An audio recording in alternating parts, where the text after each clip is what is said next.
পাওয়া যায়।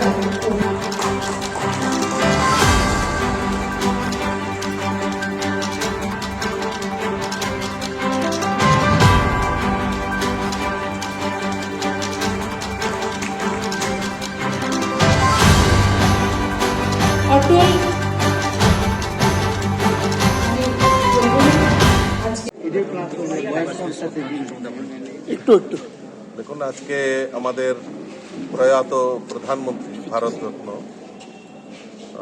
অটল বিহারী বাজপেয়ীজির আজকে শুভ জন্মদিন। এই শুভ জন্মদিনকে সামনে রেখে আমাদের ভারতীয় জনতা পার্টি বিভিন্ন কর্মসূচির মাধ্যমে আমরা এই দিনটিকে উদযাপন করছি। আমাদের দেশের যশস্বী প্রধানমন্ত্রী এই দিনটিকে বিশেষ করে সুশাসন দিবস হিসাবে উনি ঘোষণা করেছেন এবং এই সুশাসনে বাজপেয়ীজির আমলে ভারতবর্ষকে সমস্ত দিক থেকে একটা অন্য মাত্রায় নিয়ে গেছে।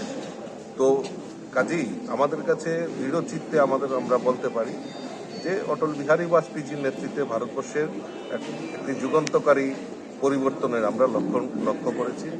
সে আমাদের কৃষিক্ষেত্রেই হোক, শিল্পের ক্ষেত্রেই হোক, সমস্ত কিছু ক্ষেত্রেই একটা যুগান্তকারী ইতিহাস রচনা করে গেছেন।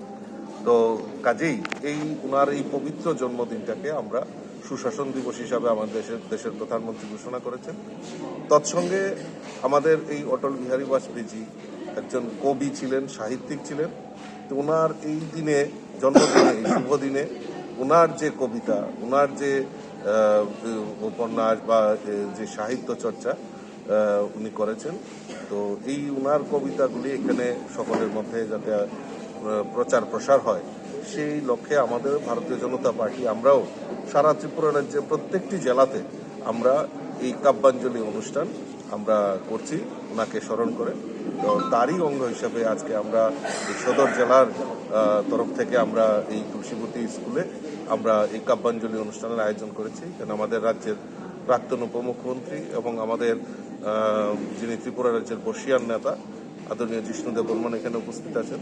মাননীয় মুখ্যমন্ত্রী সরকারিভাবে আমাদের উদয়পুর রাজস্বীতে একটা এই দিনটিকে উদযাপন করার জন্য সরকারিভাবে একটা বিশাল বড় আয়োজন এবং সারা ভারতবর্ষ থেকে সেখানে নানান কবিরা এখানে এসছেন আমাদের অটল বিহারী বাজপেয়ীজিকে শ্রদ্ধাঞ্জলি জানাতে।